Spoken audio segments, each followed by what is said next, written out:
Hello and welcome to another episode of the Opportunity Podcast. I'm your host, Greg Elfrink, the head of marketing over here at Empire Flippers. And today I am introducing you to Terry Kyle, one of the co-founders of WPX Hosting.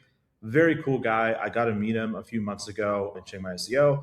Then he came out for the Saigon SEO Mastery event and I got to hang out with him a lot more at that time. And just a super cool dude, has an amazing business and amazing dog charity, which we'll get into. So this podcast kind of starts off with me going over like that journey that he has from 0 to 100 employees in Bulgaria with like one of the larger hosting companies in our space. It's like a lot of his clients actually had been customers of mine that sold their businesses. But we go a bit through the journey of creating that business, and then we get lost in a long tangent about SEO, which I think you guys will probably like. And then we go more into a really cool dog charity with what Terry's trying to do. We nerd out a bit on dogs and the evolution of dogs. So this podcast has something for everyone. I hope you enjoy it. And if you're watching the actual podcast, yes, I'm in a new space. I am almost done with my office setup that I got. So I even got a key light. So that's fun. Hopefully the YouTube videos are going to get some higher production value coming down the path once this is all set up here in like a week or two more. But with that said, I'll stop yapping and let's get into it. I'll see you on the other side.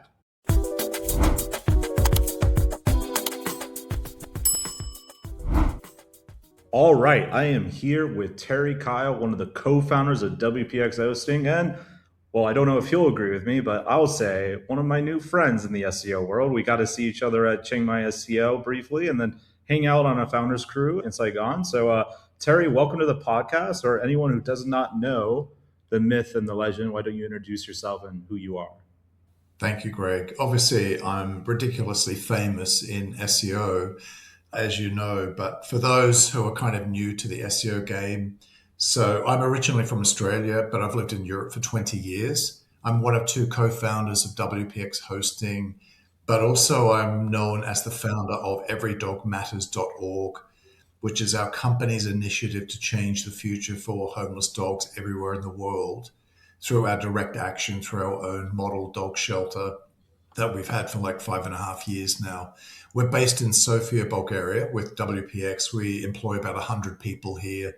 Started in 2013, and luckily the success of WPX has enabled me to have the resources to actually make a big impact, hopefully, on helping rescue dogs, homeless dogs everywhere in the world through a pretty unique mission.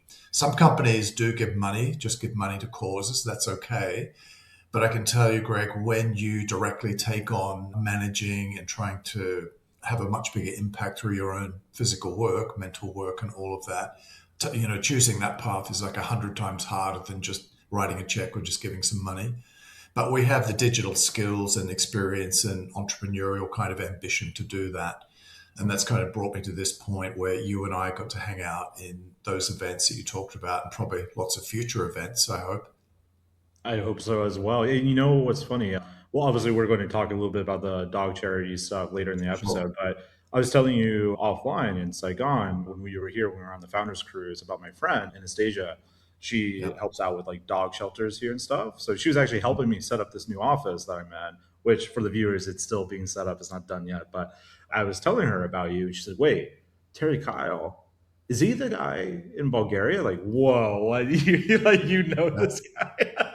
So apparently, I don't think she's ever actually talked to you, but she's worked with your association. So now she's very thrilled for me to connect you with her. So I will do that. I'll send you guys a message. But So, Greg, I don't know if you've realized it now, but like the double barrel publicity value of this podcast recording, I'm insanely famous in SEO and ridiculously famous in dog welfare. yeah, she mentioned your charity by name. She's like, is it this one? Like, I think so. He said there's an American version, but that he is not part of that. so, Yeah. Word gets me. so your fame knows no bounds, my Apparently. friend. But I'm a very humble person despite that, as you Of know. course, of course. Humbled and incredibly skilled. Speaking of being skilled, take me back to the early days of WPX hosting because you started this, I believe, in 2013. And maybe we Correct. should do like an elevator pitch of what is WPX hosting if for some reason no one knows what it is. But starting a hosting company, like that's not easy. Like that's a pretty It's not competitive market. It's not the obvious move. And I didn't grow up wanting to be owner of a hosting company as a kid. A lot of things, I kind of had a lot of Gwyneth Paltrow sliding doors movie moments to kind of lead me to that point. But I'd been using hosting companies, I guess, since about the year 2000, 1999, something like that.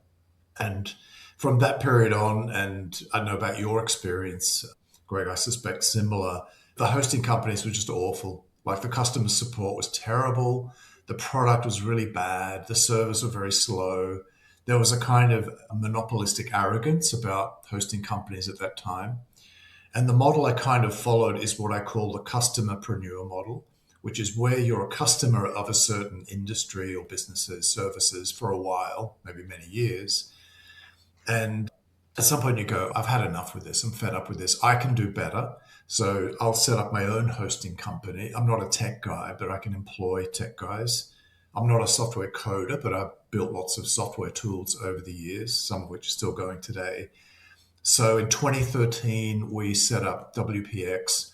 It was actually called at that time Traffic Planet Hosting because they owned a successful forum called Traffic Planet after another forum, Backlinks Forum, which was a spin off of Warrior Forum, where I got some kind of digital traction. Warrior Forum, for those who don't know, is kind of a good apprenticeship for a lot of people, maybe Matt Diggity as well. I might I'm have got pretty his sure start all there. of us old hats Yeah. have a Warrior Form and a Black Hat Girl Form account. Yeah, So absolutely. So those forums, which are kind of somewhat dead now, it's all Facebook groups or private, app groups and things like that.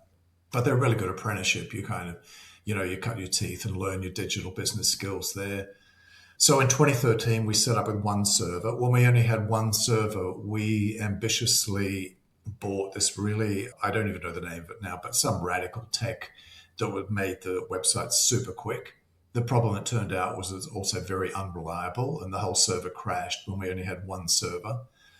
So we rented a horrible, slow server and migrated the customers we still kept, which was most of them, because we were communicating with them during the horrible downtime, which is the worst, single worst thing for any hosting company. So when you have one server and it goes down, that's not great. So we did that. We communicated during the downtime, and people were actually incredibly patient and forgiving of all of that. I think they'd had enough bad hosting experiences as well. We modeled on WP Engine at the time. We came in at the same price as them, but offering a lot more website slots for WordPress hosting. And because a lot of people knew me from Backlinks Forum, maybe Warrior Forum as well, and also Traffic Planet, that forum, we had a great surge of new customers as soon as that opened, which most new hosting companies don't have. They don't get that. So that helped a lot financially.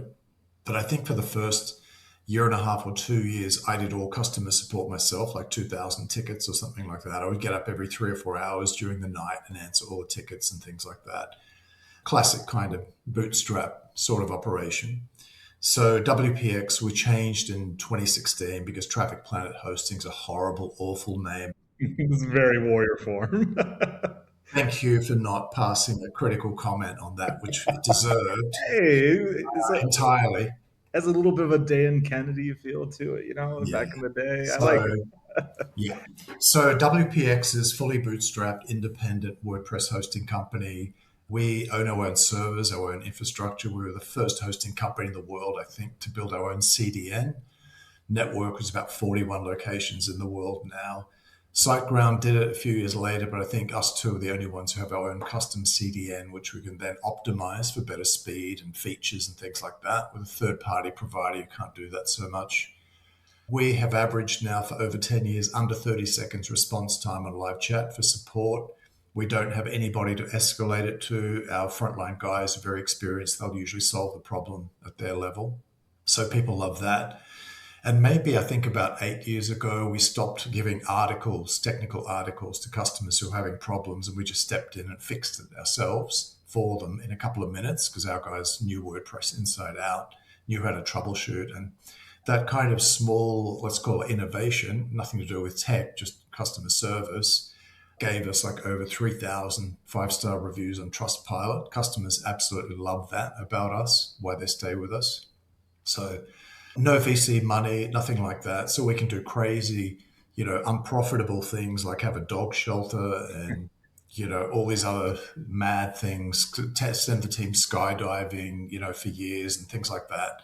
These young guys, they love that dangerous stuff. It's too dangerous for me. I'm not into it, but they love it. So, yeah, we value our independence. And it turns out our customer base, which is very much solopreneurs, small agencies, we're not interested at all in enterprise. They also value their independence. It's kind of why they have their digital business. So, really nice alignment with that, with WPX and our customer base.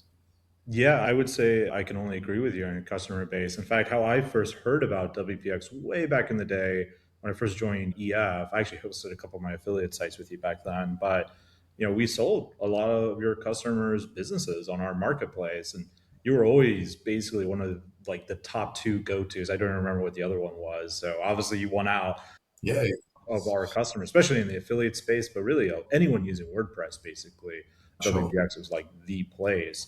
You mentioned something that I've always been personally pretty curious about. So that you have your own infrastructure. So do you have like an actual like a warehouse of servers in Bulgaria, or like walk me through that step, because your background is kind of the digital marketing SEO world. That was must have been a pretty big step when you're like, oh, one server is not going to cut it, right? It's like going downhill quick, but like to actually set up your own infrastructure. Walk me through that like chapter of WPX when you're going through Yeah. that. So at certain points, you've got to make critical decisions that can affect your future, maybe forever. Like when we opened, we did not go run with cPanel. We had our own control panel. At that time, everything was cPanel. We could see that was very limited, old fashioned, no good. And I think some hosting companies still operate on cPanel. We wanted the freedom, wanted to be as independent as you can be. In hosting, you're always reliant on upstream providers. Just can't get around it. If Cloudflare goes down or Amazon goes down or whatever, you see the knock on effect for so many sites, businesses. So, what we've seen kind of in the last several years is companies like SiteGround and I think Kinsta as well have moved everything onto Google Cloud. We have resisted that, and we've always bought our own servers and put them in co-location centers in Chicago, Sydney, and London. We'll have other locations, Germany and India, coming online pretty soon. Or we may just do it through our CDN network, which you have the flexibility to do. So these are existing big data centers. Some were previously used by YouTube back in the day or whatever in Chicago, just massive facilities. But within that, we use a third party provider for co-location, but we actually buy and own and set up and configure all our own servers. And we kind of have them forever if we want them. So the problem with using a provider like Google Cloud is if tomorrow they triple their prices, you're out of business. Yeah. Like you're screwed. You better be locked into some crazy long term deal because Google will just crush like little bugs. Businesses small on their own. They have a long history of doing that, just how it is. That right there is like, I think this is super cool that you did this yourself. Like, nothing tells you how little the internet is decentralized than when like AWS, Cloudflare, and Google are all Yeah. down like kind of at the same time. Like, oh, two-thirds of Yeah. the internet's gone today. Yeah. Yeah, exactly. I mean, everybody hates downtime. I remember a couple of years back, the UK had its hottest summer ever, and SiteGround is in a Google data center, and the whole facility, including Google and SiteGround, went down for like 18 hours. The customers would have been losing their mind, and the rage they would have been getting would have just been incredible. I've seen it from like 6 hour outages. That's been our absolute worst, maybe like 5 years ago. Again, an upstream provider. So, yeah, you're always trying to control as much as you can, but you can't. And when you see someone upstream, someone huge, a Cloudflare, which we don't use, we have our own systems for that, goes down, that's it. A lot of the internet is just out. That's how it is. Facebook is down or whoever. Yep. You just reminded me of talking about like things in your control. We, similar to your company, our company is also privately held, so we do like fun meetups every now and then. And I remember once we did this one in Boracay. I had never been to Boracay, but we get on the small plane to the beach. You're like literally walking across the dock to get into the town. We get into the villa with the whole team. I think it was like 60 or 70% of our company was there at the time, and it turned out there was Boracay is very bad with internet. So Right. the entire company was just offline, and we were all planned to be there for like 2 weeks together. So we ended Oops. up having to go to all these different like 7-Eleven stores and tech stores and buy these like weird Wi-Fi boosters to try to make it semi okay. But for like the first 2 days, basically the company is offline. But yeah, you just reminded me of that funny story. Take me back to when you guys were growing. It sounds like you settled pretty early on into WordPress. Was that before you changed the name, or No, like why did you choose WordPress? yeah. We were WordPress from day one, and we're still only WordPress, but we're adding more like AI page building tools like every hosting company. We're going to use a platform called Extendify in the short term. It's a lot white label one, but pretty good. But we're building our own, which takes a bit longer. That's Mm. one possible direction. It's not the whole future for hosting, but we think that'll be a big part of it down the road. So it was always WordPress. To me, it was just a complete no-brainer. I'd always just work with WordPress. And even back in the day, it looked horrible. Like on the front end, the default themes and everything in WordPress is just terrible. You look at them now, they're like just so childish and terrible. Like looking at GeoCities or Alta Vista or something like that, just really bad. But I think even back then, it had a huge market share. It was trending in the right direction. And we didn't have I'd love to say, we had this amazing strategic focus, but we just didn't have the resources to be a Joomla host and a Drupal host and HTML host or whatever. We could just had to pick one and go with that. And we just settled on WordPress. It was kind of the obvious no brainer back then. Yeah, it makes total sense. And WordPress won out over pretty much all the other ones you just mentioned. Like very few Yeah. people I know, at least in my space, use those.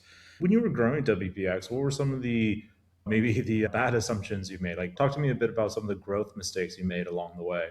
Well, I'm not sure how long this podcast is, Greg, because we have a pretty long list of mistakes there.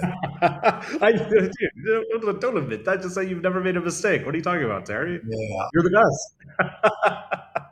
I'd love to say it was all beautifully planned and conceived and strategic and going from there.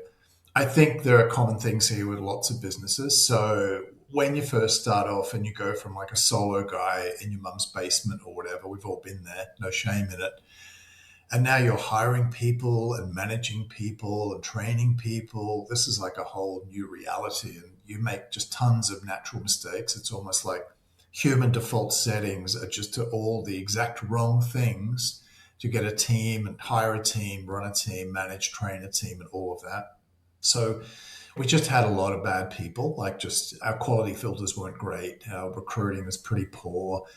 And, a lot of it felt pretty much like we're just hanging on by a fingernail here or duct tape. And if one more thing kind of breaks or whatever, we're screwed here.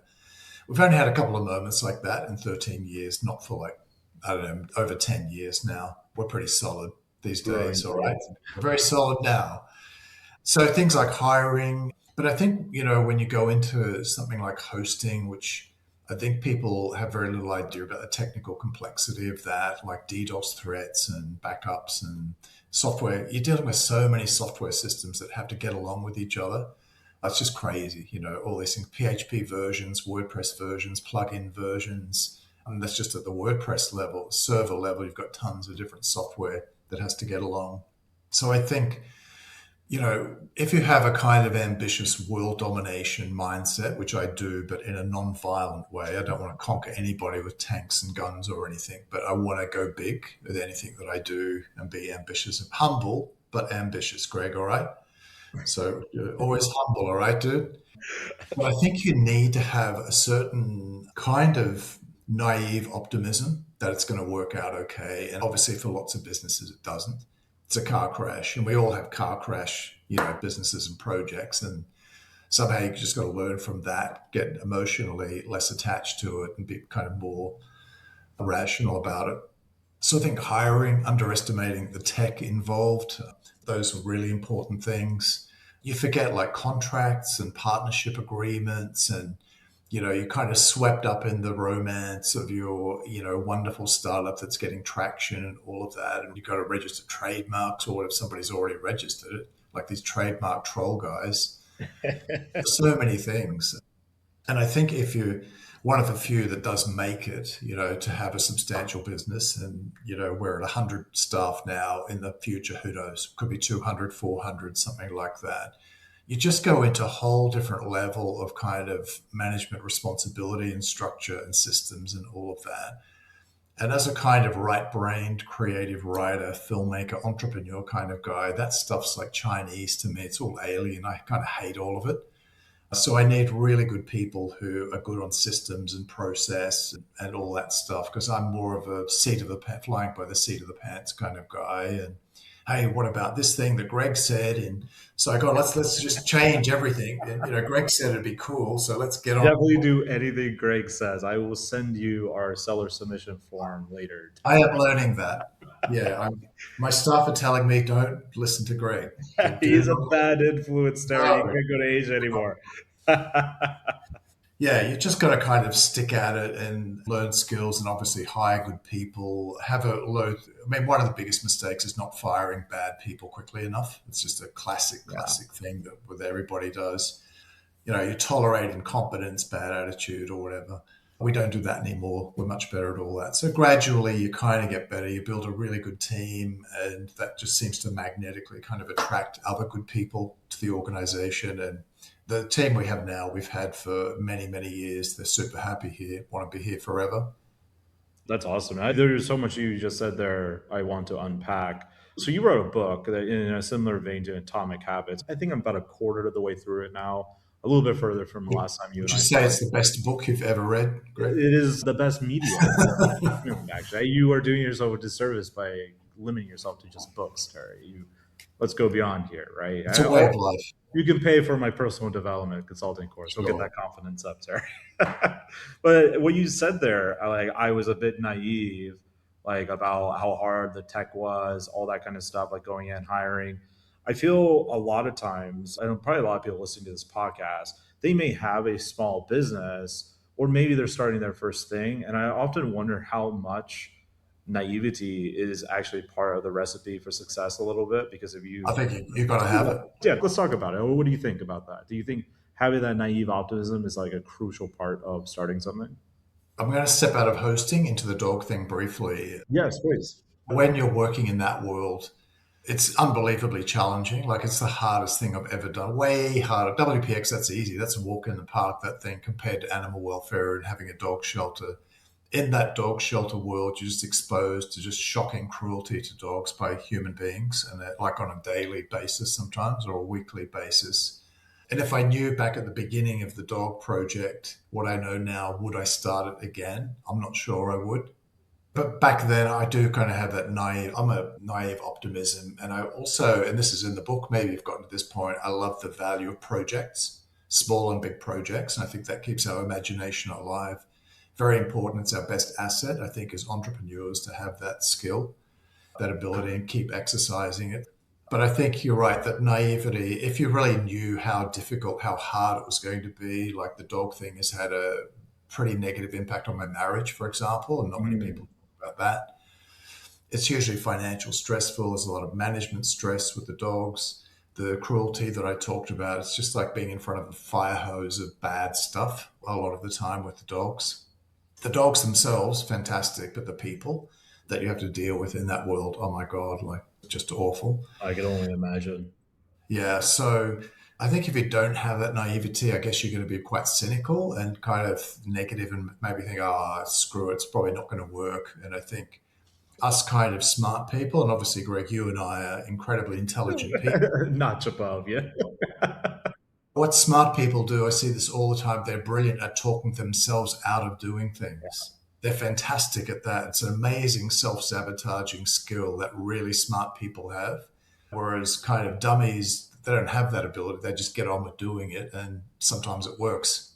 I'm so glad you just said that. I was talking to a friend. So there was this great study. I can't remember where I saw it, but it was talking about people who believe in like really out there conspiracy theories, like flat Earth, right? Like that's obviously incorrect. Well, hopefully I'm not a flat earther. I've never asked you about this, but what they found is people who with like really high IQ, they are more stringent in their beliefs of that thing because they can justify it in such a more elegant way. They can make a better argument, even though what they're defending is like complete nonsense. They can make this insane pseudoscience argument so much better than other people. Like I remember in right out of high school, my dad had because one of his clients is like an installation guy up in Alaska, and he was not very smart. Like I worked for him for the summer. He's like, man, this guy, but he was a multimillionaire from the installation business. Like, and he never really gave it that much thought. He's not no vision board. He's not planning. His books are a mess constantly with his P&L.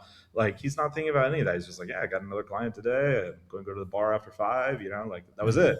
Like he didn't have any of the self doubt that I find is quite common in our space with the digital entrepreneurs. Yeah, there's a big kind of self-help book addiction, entrepreneurial book addiction, and all this advice all over LinkedIn and YouTube that you got to be reading books, got to read this book and got to read that book. But what I wrote about in my book, which is the The exception best to book. this rule, it becomes a substitute for action. Yeah. So you just go, wow, that's an amazing book that encouraged me to take action. But instead of doing that, I'm just going to read the next amazing book. And there's a cycle of just reading books. So you've got to be super careful with that and just take massive action. I think Alex Becker, when he was selling a lot of his courses still, he talked like in his sales letter, he said something along the lines like, don't buy this as a really expensive replacement for your HBO subscription. Like, I actually want you to do something when you watch these videos, right? Which there's a lot of truth to that too. But I want to move into the next step here with what you did Just at. on that point, Greg, Oh, yeah, I'll sure. interrupt you Yeah. rudely because now I've been to quite a few SEO events. Like you and I, we caught up at Saigon straight after I went to Vilnius, Lithuania, first time there. I think, people on stage are delivering gold. Craig Campbell and I did this amazing workshop in Vilnius. The stuff we shared is like, you pay thousands for that stuff, like just amazing stuff. Those people will never act on it. Yeah. They will not act. They'll just go to the next event, listen to some stuff, make some notes, not act on it, and go on. And it's a similar like the book reading thing, the live event thing can be that entertaining but not actually making any progress kind of activity. Dude, I gave a speech in Manila a few years ago, mostly to a Filipino crowd that was like VAs and working for SEO agencies, that kind of crowd, right? Rather than them being the entrepreneur themselves. Some of the entrepreneurs were in there too, but my whole speech was actually crafted towards them because I had sold a Vietnamese guy's business for over $1 million. I flew up to Hanoi, had coffee with them. And when we sat down to have coffee is when I realized he didn't speak any English because we are just communicating over like emails basically to sell his business, right? And he Yep. brings this other Vietnamese lady who starts speaking English. She's like an English teacher. I was like, wait a second, like, how the hell did you build this business? He's like, I hired her to create the Upwork post to hire the Filipinos to like create the business for me. Like I told him what to do because he sold to the American market, right? So I did this whole speech in Manila and I talked about that story and like here's like the mechanics of what you need to do. Like you already have the skills to go and do it, but pretty much no one followed up on what I said because like that fear of starting is like so massive, right? Or like they're just there to be the VA, they don't want to take any risk or whatever. But then I have buddies like Jay Yap, who is Filipino, who took a massive risk and massive success. So Yeah. A good book on this topic, Greg, is Noah Kagan's $1 Million Weekend. yeah, great book. It really addresses this like fear of taking the first step. There's something about the vulnerability, the Yeah, risk, or whatever. But I mean, in pure financial terms, it's never ever been cheaper or freer to launch something than right now. So many of those obstacles. And I mean, when I was a kid growing up, no internet, no phone, black and white TV, all this stuff. If you want a small business, you've got to get a 5-year lease on a corner shop with a massive, massive loan, and you're going to yeah, be in high stress debt, and you just hope that yeah. coffee shop or cafe or restaurant or whatever can be a winner.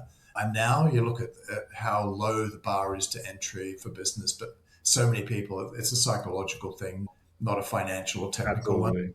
Yep. Yeah. This is why I always tell people when they're buying their like looking to buying a business, I always tell them start small, even though that's actually riskier in my view than buying a big business. But like when they think about buying a $2 million business, they think that's way riskier than buying like a 50,000, $100,000 or $200,000 business. But ironically, they use the same 200K to buy a $2 million business, and it's a lot safer. But the numbers in their head makes Yeah. it think it's more dangerous, right? So sometimes we have to like trick them, like psychologically trick them, because the first acquisition you do is always going to be the hardest, right? Because Yeah. taking that Yeah. first step, and then it's all becomes more downhill from there. But Yep. what would be your advice to someone who's stuck in that kind of analysis paralysis? Wake up and do something for God's sake. So for me, what I did on Worry Forum, this is SEO stuff. So I started small, like selling $17 products, $27. Sometimes people might shit talk you a little bit, a buyer, just refund them straight away. You're always going to get Yeah. negative people. Take away any kind of credibility or room they've got. Just give them a full refund and just move on. So you've got to kind of toughen up a bit. But if you're doing it small, I mean, go and do like a car boot sale in a flea market or something. Just buy something from Temu or whatever. Go to a car boot sale and just practice, talk to people. Selling, a lot of selling is just listening, and just talking to people. But you just got to take those baby steps and just, you look at all these YouTube videos, and now like the most overused word is billions. Like how to be a billionaire with AI, a one person Nine billionaire. shocking chat GPT Yeah, techniques. yeah. So all these videos are like how you can make $1,000 a month with AI, whatever the number is. Not that that person telling you that in the video has done that. They just know somebody else who seems to have done it. They're just talking about them, but it's not actually the host of the video. Like credibility, hello. So I would say just take baby steps. So I'll always be grateful to worry for them because I kind of got those baby steps in, and you gradually escalate. The business gets a bit bigger. And suddenly now it's thousands a month, and it's like tens of thousands of dollars a month, and it's not like a light switch thing where you just have to suddenly grow up, tomorrow and you're handling vast sums of money. It's just, learning the mechanics, practicing the mechanics, you're kind of putting in the reps, all the usual cliches. Sorry about that. It's just to, build up those digital kind of business muscles. Yep. I You've agree. got to just take a step to make it as low risk as humanly possible. But as I talk about in the book, you've got to understand what your loyalty is to. So are you loyal to your laziness and the current life that you hate more than loyalty to a completely different life changing possible future for you? Which one are you really loyal to? Because people say they want stuff, Yeah. but when it comes to acting on it, no, sorry, my loyalty actually is back over here. Yeah. Like, what do you mean there's all this work stuff? What are you talking Yeah. about? Work, They just please. like funny internet money. What's going on? Yeah. Yeah. I agree, man. I think making it very small tasks, like low risk, like just one step forward, and maybe like falling in love with the process, which is just doing stuff, right? I think that's very Yeah. helpful. When someone gets going, though, so you've achieved a level of success not a lot of people have. And I think WX is on a pretty good trajectory to do even more. You mentioned it a couple of times that you're kind of the vision kind of guy, the marketer kind of guy, not really the tech guy, and not really the managerial kind of person, but yet you have 100 people. So obviously you did something correct on all of those fronts. So talk to me about how does someone who is not the make sure the trains are running on time type of person, which sounds like that's what you are, correct me if I'm wrong, hires the people that do make the trains run on time. Talk to me about that transition for you. It's quite hard to quantify when something's successful. And I mean, every entrepreneur kind of says this the failures way outnumber the successes. Sure.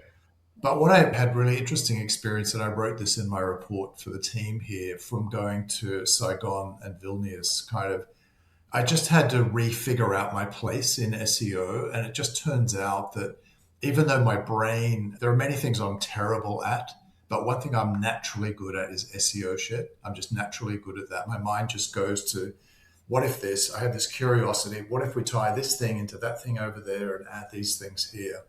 My mind just kind of naturally works that way.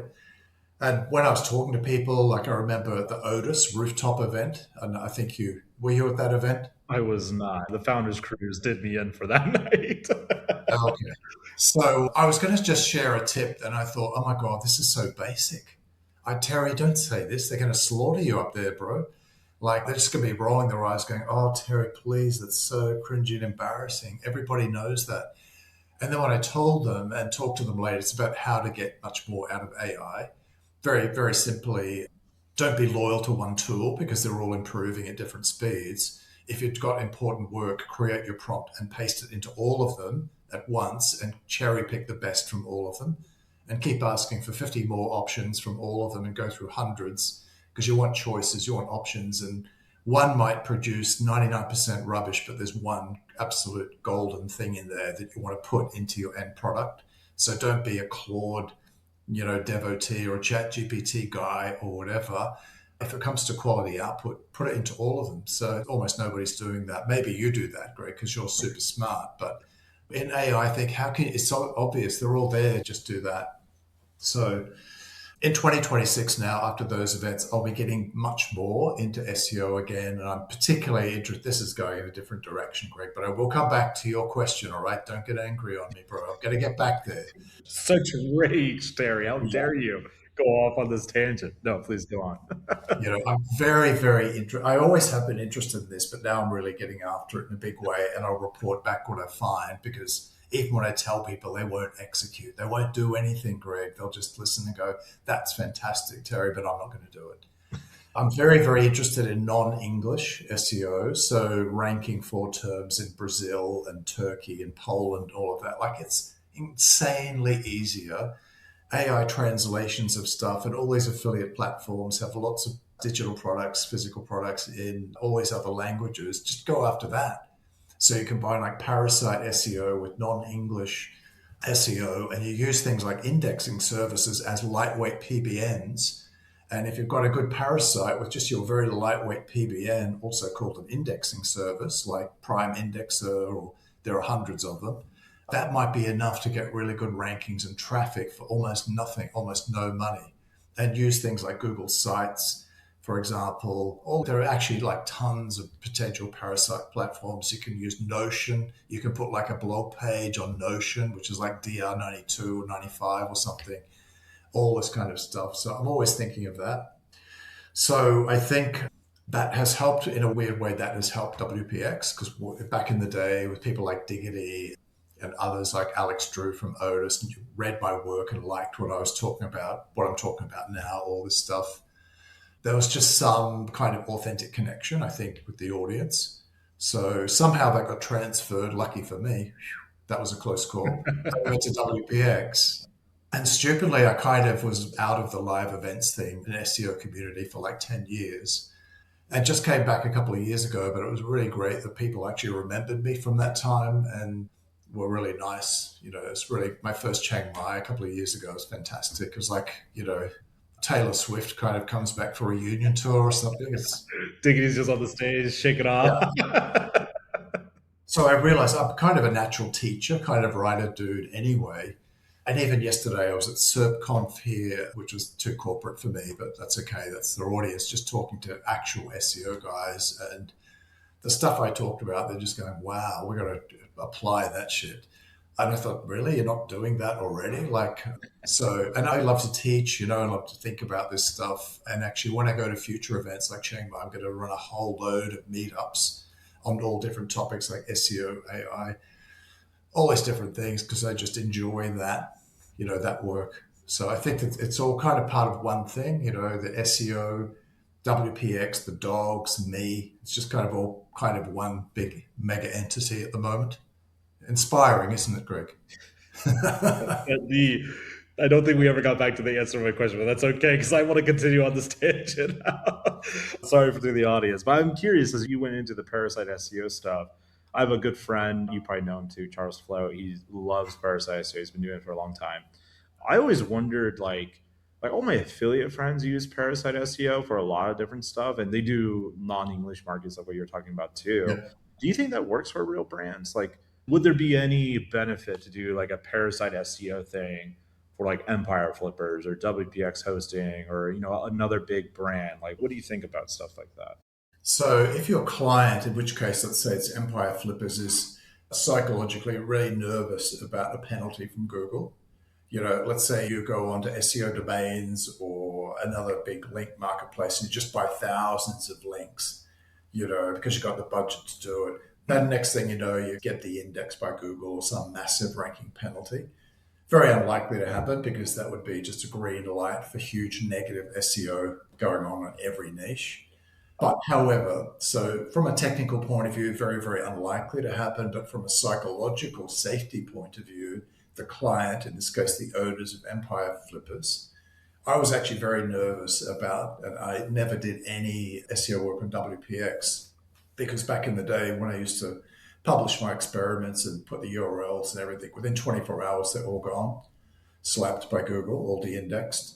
So Kyle Roof had the same experience. They actually went into his Google Search Console with all these client sites and just slapped everything in there, like crazy aggressive. Yeah, Google does all kinds of sneaky Yeah. shit. Yeah. pretending to be an agency client and finding out the PBNs of the agency, Oh yeah. slapping them all this kind of stuff. So, what was the original question, Greg? I went Oh, a bit just off. if there's any, I'm not too worried. So maybe I should rephrase my question a bit. Like the way I view the brand would do the parasite SEO to Yeah, avoid the issue what you're talking about, where their domain gets slapped. I was thinking more like, okay, let me parasite SEO on India Times or Reddit or one of these other big like Notion, like you said, right? So there would be like yeah, that bit of a bridge of separation, island of separation there between the yeah, two. exactly. So, but my question I'm curious about, like, is there any like, would there be benefit for a brand, like a bigger brand, to do that, not just like an affiliate? I get why affiliates do it, but Yeah. like with the brand, do you think it's worthwhile for a brand to do I that? don't think so because they already have pretty good domain authority, which is going to give them automatic ranking boost for a new page in Portuguese in Brazil or Turkish in Turkey or Arabic or Polish or whatever. If their internal linking is set up properly and even if they do a tiny bit of extra, link buying or whatever, they don't need Parasite. They've already got the main digital asset. The reason you go into Parasite is because you're kind of the domain assets you have are weak. You can always go and buy an age domain, of course, expired domain, and use that, which is a kind of a plan B or plan A on Parasite SEO. But if you have that asset, like WPX, I think we're ADR 82 or 85 or something like that, pretty high. So if we want to put out a page, to rank in Portuguese in Brazil, I'm not sure about the language issue, but we can get around that, I'm sure. We already have the domain asset, so we already have an authority thing that we can work with. So I think in that case, Parasite is probably unnecessary. What it might be useful for, though, are things like this isn't strictly Parasite, but things like press releases and all of that for AI visibility. More of a digital PR route almost. Yeah, exactly. Yeah, yeah. So you've got to flood the networks with nice things about Greg. He's a wonderful man, he's a wonderful human being, very inspiring. He calls Greg his best friend. Anytime anyone checks out Greg with any of the AI tools, luckily it says Greg's a great guy and it's all good. So Thank that's you. not exactly Parasite, but it's that kind of manipulation going on. I think for a big brand, you don't need it. Yeah, that makes sense. And I often joke with my SEO friends, like I built Empire Flippers SEO, but I wouldn't call myself a super SEO. I'm like probably low level intermediate. But I always tell my friends when you're building a real brand, like they're talking about all this crazy on page stuff. It's like Tyler's crazy technical with it, right? Like, yeah, dude, like I just do content and backlinks. Like I'm a white hat SEO, not because I have anything against black hat. It's just like not very technical, so I gave up on black hat. So white hat was just like easier for me. But like 90% of SEO is way easier when you're just focused on building a real brand. I Yeah. find, which I heard there was a speaker at this event yesterday here, Greg and Sophia, who said it well, I think. You either cheat hard or you don't cheat at all. Kind of, these are two completely different business models. And it absolutely, may well be, depending on your entrepreneurial ambition, that you have two kind of parallel businesses. One is kind of the white hat brand one, and the other one you're cheating hard and using every trick in the book, all oh, the dude, canonical cross domain yeah, stuff, yeah. and or whatever the flavor of the week is, all of that. But you're not kind of mixing the two up. Speaking of that, I have converted many a dirty affiliate to creating a real business over my time at EF. So they would do like the insane black hat stuff. And then Yeah, I would show them like the client exits I've gotten. They're like, "Oh, how do I do that?" Like, well, you gotta stop doing that. You gotta come over yeah, here and build like something like bigger, right? So you could definitely do both at the same time. I have a lot of black hat friends that convert yeah. into. Get them in two completely different streams, and you don't let either one touch the other. Absolutely, Yeah. absolutely. And actually, what you can do in the crazy black hat cheating hard one, and this comes down to my three pillars of good and great SEO, which I'm happy to go into very briefly if you want me to. Sure. Yeah, please. But the thing is, on that crazy black hat stuff, you can be testing lots of things. And I think good SEOs are relentless testers, and you're always super curious. So I think for me, we're going off on a tangent now, but you said that was cool before. We're so deep down this tangent, dude. We're not getting So for back. me, I think a good SEO just has these three pillars going. The first is relentless testing. So many people, SEOs I talk to, aren't testing a fucking thing. Like, hello, dude, what are you doing? It's Yeah. lazy. Super curious. Second is adaptation and combination. You're trying out the Rubik's Cube. You're playing around with, this press release service, with this age domain thing, with this link. rental or buying here or whatever. You're just playing with the pieces all the time, adapting, finding a new way around. The third pillar is finding gaps. Gaps are extremely important.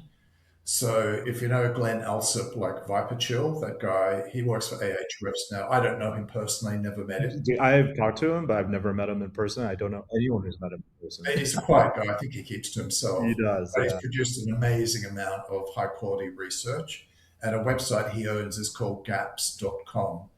And it's exactly about this because most of us SEO guys, we're competing in a world of much bigger players, the whales. We're up against GoDaddy, WPX. You know, they're huge. They have 21 million customers. We do not.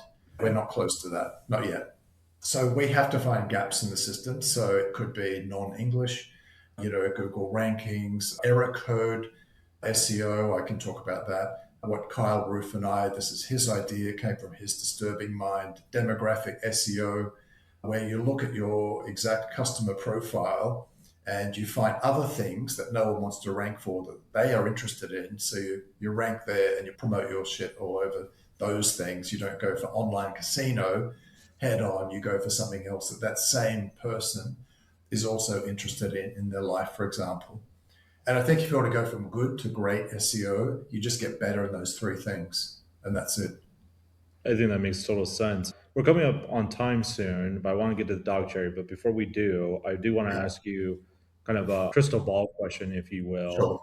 With everything that's going on with the AI world, so in my perspective, we used to sell a lot of affiliate sites, a lot of content websites like Amazon affiliate, all that kind of stuff. Yeah. We still do, but way less with the advent of ChatGPT coming on the scene, Google acting crazy with its algorithm ever since. Where do you see SEO going? Like HubSpot, like lost like a half a billion in monthly search. Like we're trending down, but like we're steady now. Like, what do you see the future of search as? I think we're in a very weird period. Like we're now, it's like the kid's toy, the snow globe has been turned upside down and all the little snow things are just going, whoa, kind of everywhere. So it's tricky to see, and it's a tricky call on where we'll be in 5 years or 10 years or something like that. And who knows if today's pattern, like OpenAI, seems to be in huge financial trouble. Yeah. And right at the moment, Claude is winning, but who knows next week? It could be Perplexity or DeepSeek or who knows. Where that's kind of a commodity play at the moment, but with hundreds of billions of dollars being spent to be the commodity that wins, like how does that work? So I think on the search side of things, and I've always kind of preached this, you want to be, I don't view SEO as like just screwing around with Google, as much fun as that is. It's actually like, how can I get to accelerated outcomes with anything that I'm working on? And I apply this to the dog shelter as well. So if it's YouTube, if it's TikTok, if it's Pinterest, if it's podcasts, short form video, long form video, whatever it is, that SEO mindset of finding ways to get accelerated outcome is really important. To me, in kind of normal digital marketing, I think short form video is massive, and that's the power play right now. Will it be in a year or 5 years? No idea. But short form video, if your company or brand has mastered that, and I come back to an old Gary Vee quote, which is something like, whatever you sell, be a media company first, and then whatever you sell second. So you've got to be producing great content that's high value for your audience all the time. Currently, that's short form video that's like killing it, doing amazingly well. So if you're nailing that on Facebook and TikTok and YouTube, and Google screws around with your traffic, you've got some coverage there, you've got some protection on these other media assets. That's a smarter play, of course. I think with AI, though, I don't know if you're at my dog talk in Saigon, Greg. Did you see that? Because I talked about this concept a I bit. just saw the intro of it. Yeah. Well, in the intro, I talked about SEO as a mindset and AI as the tool set. And one without the other doesn't work very well, but together, incredibly powerful. So this isn't a search. This isn't answering your question about search because, to be honest, who knows? But from an exciting execution point of view, if you have that great SEO mindset with those pillars I talked about, and now you've got the AI tool set to massively accelerate work, that's pretty cool and exciting. I agree. I think it was, I don't know if you know him, but he's semi of a buddy of mine. I've met him several times now, but Neil Patel, he starts talking about, I think it's search everywhere online now is Yeah. what he's calling SEO. But yeah, it's hard to say where things are going. I always think it's better to have multiple traffic platforms. Like my SEO affiliate friends, I've been saying for years, you should build a real brand with an email, newsletter, all that kind of stuff. Yep. And no one did it. And then when AI happened, you're like, oh shit, we should have been doing that. Like, yeah. Like this was before I spoke at Affiliate World, but I was at Affiliate World. I met one of the speakers, and his story always stuck with me. In fact, I've used it many times at Chiang Mai SEO when I was telling my affiliate friends to do this. But he used to have one of those viral news websites, like kind of like BuzzFeed back in the day. You remember it was just like exploding on Facebook, right? Yep. And that strategy went away. And I asked him, like, so what do you do now for a living? Because obviously that strategy doesn't work. He's like, oh, like BuzzFeed and Viral Nova, they were just focusing on the ad clicks. Instead of putting advertising on my site, I just put email opt-ins everywhere. So Yep. I have an email list of like over 1 million people, or it was some crazy number, it might have been like 500,000. I was like, Yep. oh, he's like, yeah, I just sent out one affiliate offer a week and I make like between 200 and 400K a year. So I'm Yep. basically retired. Like, damn, smart. Yeah. The other thing that's really important, Greg, if you've got a real brand, a real business, you've got to be. I come back to a book by Daniel Priestley called Key Person of Influence. And I Great. think Yeah, you've got to not be a commodity, you've just got to have a personal brand figurehead now for the long term survival of the business. That means writing books, that means talking on stage. And by the way, what I've noticed from the last 2 years at live events, because I'm somewhat now in the speaker circuit, I spoke in Vietnam, I'm speaking at Estonia, probably Chiang Mai will be platinum sponsor, maybe. We'll see if that deal comes together. I'll be speaking there. The interesting thing with that is that the biggest benefit to your business is not from the audience, it's from the other speakers. yeah, So you're now in a special club where you share opportunities and information and projects and things like that, and you kind of help each other out. Not in an ugly sort of transactional way, but just because they're cool people yeah, and you want to help them, they want to help you.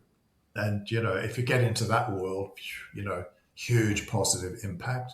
But I absolutely. think you need somebody to be a figurehead and somebody real, a person that people hopefully like and connect with. You've got to do that to stand out now. That every niche is kind of so saturated. Building that brand, I think you've got to have a person doing it at the company. I agree, which is extremely hard to do. I've tried to replace myself doing this multiple times. I'm not even the owner of the company, right? I'm just an employee as well, but I've tried to hire people to do the content side of it and they start getting okay at it, then they quit, like, no, damn it. But I do agree with you. And the speaker thing, man, like that is one of the big secrets with conferences. Like I tell people if we send another person from our company to a conference, I would say like network with the speakers and the sponsors because if we get in good with these two, the rest of the customers like will come with us from whatever we end up doing together, right? Sure. Like you and I were talking in Saigon about like doing a collaboration, right? Like the attendees are great as well, don't get me wrong, but like if you're trying to focus on the key person and influences, like whoever's sponsoring here, they're trying to get new customers, right? So like that's a big filter. Like maybe we can do something together, right? But speaking of our collaboration, let's spend the last few minutes here talking about your dog charity. So we've been kind of talking about it throughout the Sure. podcast, but describe what you're doing and what the vision of that looks like so far. So WPX has its own nonprofit called Every Dog Matters. Everydogmatters.org is the website. We're on Facebook and Instagram.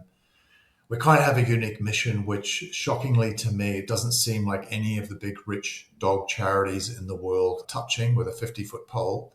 As far as I can tell, if that's wrong, someone will let me know and I'll retract that, You of can course. you'll But get some angry emails for this yeah, one. I cannot find any evidence of this. So, I came to Bulgaria. I first started coming here in about 2007, late 2008. And Eastern Europe is like horrible for the general cultural attitude to all animals and particularly dogs. So it's perfectly fine to poison them, shoot them, beat them, Mm. put them on a chain for so called security, which is complete bullshit, does nothing. But it's a cultural habit. And I was lucky enough to have a successful company, WPX, that I was in a position where, I mean, I'm crazy about dogs, a bit too much, my wife would say. Need to tone it down a little bit. She's a cat lady, but I love her anyway. She's got other good qualities. My wife is also a cat lady, but I'm a dog Yeah. guy myself. I'm with you. I Yeah. support you, Terry. Let's go all in Thank on you. the dogs. You share my pain, Greg. I I appreciate that. do. I'm Yeah. trying to convince her to get a dog. It's not Yeah. going well. Yeah. So if WPX had never been successful, or I never had any other successful project, I couldn't do any of this. Not possible, just not possible. You've got to have money to get shit moving. So 5.5 years ago, we set up our own dog shelter because, as I showed in my presentation in Saigon, dog shelters have not moved on in terms of the quality of life for the dogs in it for like hundreds of years. They're like in the medieval age where you put dogs in tiny prison cells for their whole life. I saw that slide in Saigon that you did. I think I Yeah. was right when I walked out like, I don't want to see that. Yeah, so it's emotionally devastating for dogs. So our dog shelter, so we have a YouTube channel called Dog Shelter Diary. I do the episodes there. People can see drone footage, and we have a completely different model, which I call large yard, low density. So most of our dogs live in yards that are like 400 square meters, 600 square meters, 350, that kind of thing. And that's two or three dogs. Sometimes it's one if it can't get along. And even dogs who've been through devastating, shocking, unbelievable cruelty will turn around in that environment.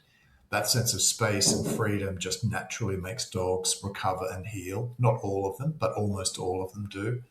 We give them high quality food. We have a vet clinic on site. They get orthopedic operations, vaccination, deworming, all the same things that a pet dog would get, but these are shelter dogs. So our mission with all of that is that's a prototype for how dog shelters could be in the future. So I'll be spending the rest of my life and WPX's money, quite a lot of it, promoting that all over the world. Rich countries, poorer countries, they all put dogs in tiny cells currently because that's convenient for people, but fucking devastating for the dogs, fucking Yeah. horrible. And nobody blames the environment there. They just blame the dog. They say, oh, that dog's unsocial, unadoptable, or whatever. Hello. We'd all be unsocial and unadoptable in a tiny prison cell like that. Yeah, try some self isolation for like a Yep. month, in a So prison. we have that mission. But during this work, I also came across the situation in the Netherlands, the country where they used to have a very big street dog problem, but they got fed up with that. All the leaders, government, and everything got together, figured out a few simple things with enforcement without killing any dogs. And with proper enforcement, within a few years, they had zero street dogs and the shelters are pretty empty. I call this the Netherlands solution because it's basically a framework that any country, maybe not the, we're in extreme poverty, but most countries in the world can implement very simply to end all homelessness for dogs and have your shelters empty.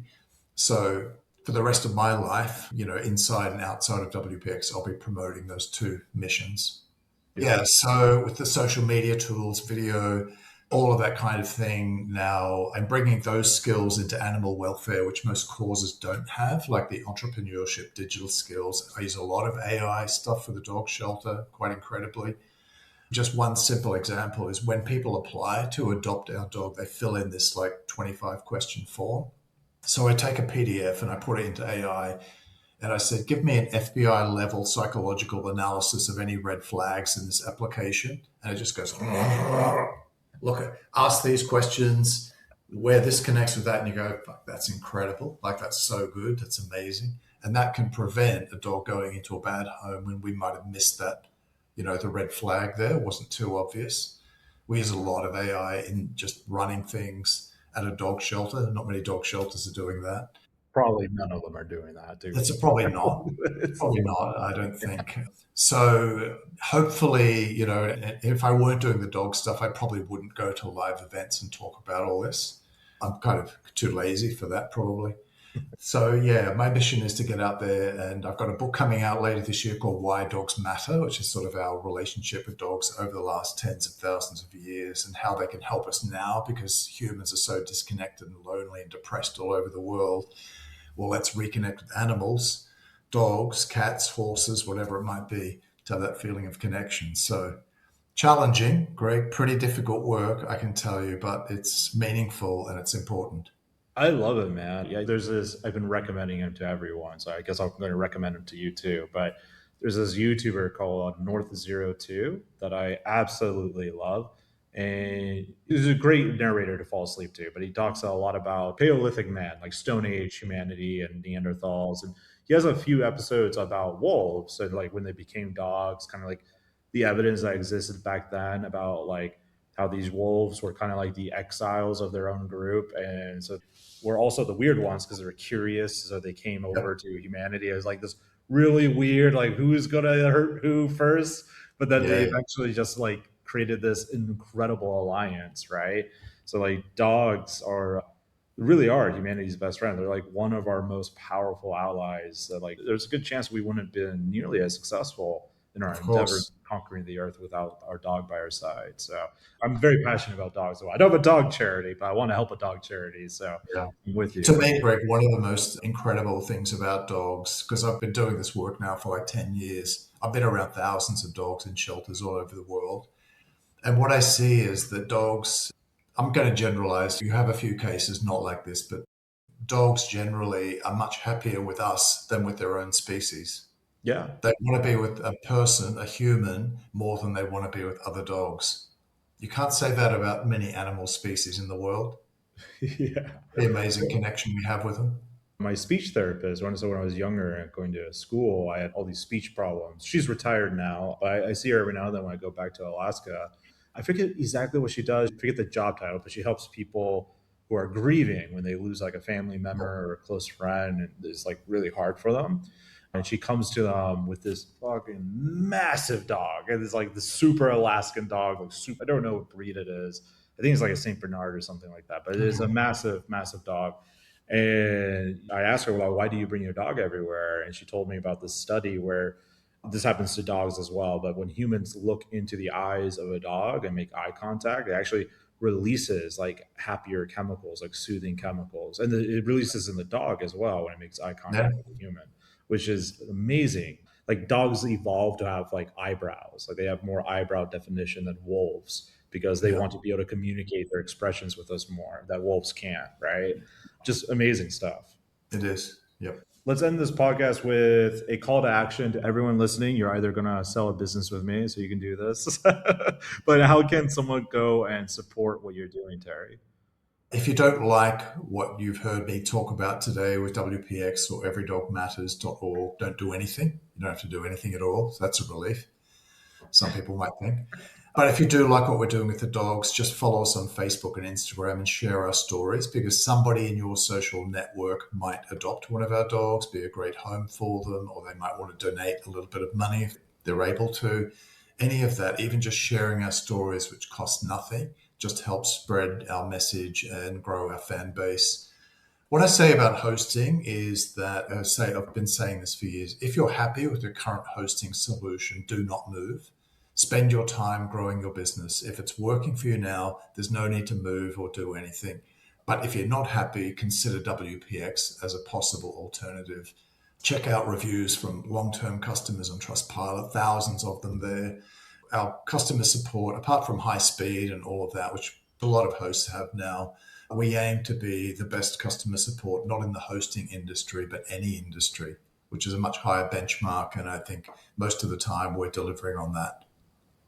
Love it, man. We'll put all those links down below. And one last CTA, drop the name of your book. I'm assuming you're selling it on Amazon, right?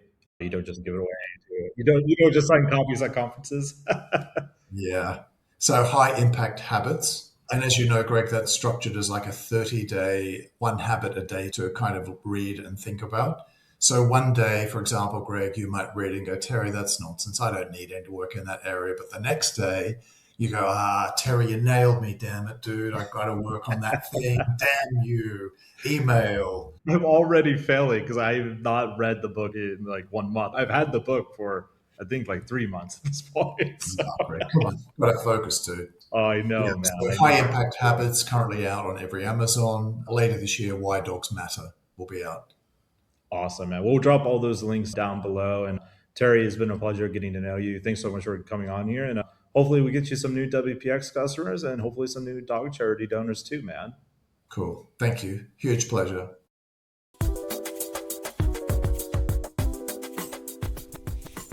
There you have it. I hope you enjoyed it. I hope it got you inspired at all the different things that are happening in this industry. And of course, if you just want to buy a highly profitable business, you can always go to empireflippers.com/marketplace, or maybe you want to make an exit of your highly profitable business, and you could go to empireflippers.com/sell your site. I've been your host, Greg. If you enjoyed this episode, make sure you leave a review, give us a like, a follow, share it across social media. Talk to you all soon. See you on the next episode.